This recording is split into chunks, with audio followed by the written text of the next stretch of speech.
और इस संबंध में पुलिस ने क्या है? थाना मोतीपुर में एक युवती के गायब होने की सूचना मिली और पुलिस के तलाश के क्रम में उस युवती की माताजी की तरफ से एक लिखित तहरीर प्राप्त हुई, जिसमें उस महिला और उसकी 3 बच्चियों, जिसमें एक 12 वर्ष की, एक 6 साल की और एक 3 साल की, इनको उसके पति, जो वर्तमान में पति था, पहले देवर था, अब पति के रूप में रह रहा था, उसके और उसके एक साथी द्वारा हत्या करने के इरादे से ले जाकर के गायब कर देने की सूचना प्राप्त हुई। उक्त सूचना पर तत्काल संबंधित धारा में अभियोग पंजीकृत करते हुए घटना के अनावरण के लिए पुलिस टीम लगी और इसमें जो नामित अभियुक्त है, जो गायब युवती थी, उसके पति, जो कि पहले देवर था, अनिरुद्ध, उसको जब पकड़ा गया तो उसने घटना को करना स्वीकार किया और उसने बताया कि 2018 में उसके भाई संतोष का मर्डर हुआ था, जिसकी पत्नी थी जो गायब हुई है, और उस मर्डर में एक मुख्य षड्यंत्रकारी के रूप में अनिरुद्ध स्वयं जेल गया था अपने भाई की हत्या में, और वहां से आने के बाद में अपनी भाभी और उसकी एक बेटी दोनों को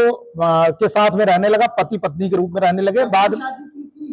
नहीं, दोनों साथ में परिवार वालों की मंजूरी से ही साथ में रह रहे थे और 2 बच्चियां और पैदा हुई। इस प्रकार से कुल 3 बच्चियां हो गई थी। अनिरुद्ध का मुख्य उद्देश्य यह था कि जो मुकदमा लिखा गया था 2018 में मर्डर का, उसमें मुख्य गवाह के रूप में उसकी भाभी थी, तो वह चाहता था कि वह अपना बयान बदल दे और जिससे वो छूट जाए। उसकी भाभी इस बारे में टाल मटोल कर रही थी। इसी को लेकर के अपने मित्र के साथ उसने अपनी पत्नी, जो पहले भाभी थी, उसको और 3 बच्चों को लेकर के लखीमपुर गया, जहां शारदा नदी के किनारे रात में ले जाकर के इसने उनको हत्या करने के इरादे से नदी के अथाह पानी में फेंक दिया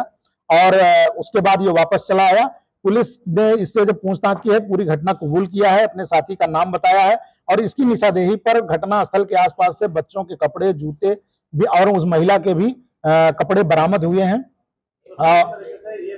2018 में इसने अपने उद्देश्य जो पहले भी था, इसका जमीन, चूंकि ये 2 भाई हैं तो जमीन हथियाना इसका उद्देश्य था, उसी क्रम में इसने अपने भाई का मर्डर कराया था। और ये वाला जो अपनी पत्नी और बच्चों का अभी इसने जो घटना की है, 3 बच्चे थे, जिसमें एक बेटी पहले वाले भाई से थी और 2 बेटियां इससे पैदा हुई थी। नहीं, ये स्वयं यहाँ आकर हमको कुछ इलेक्ट्रॉनिक एविडेंसेज भी मिले हैं, सीसीटीवी फुटेज भी मिला है, जिससे ये जो घटना बता रहा है करना, उसकी पुष्टि हो रही है। अभी हमें डेड बॉडी नहीं मिली है, उसकी हम तलाश कर रहे हैं, शीघ्र ही मिल जाएगी। लोग शामिल थे, ये गिरफ्तार हो गया, दूसरे को भी हमारी टीम ने ट्रेस कर लिया। आज या कल तक हम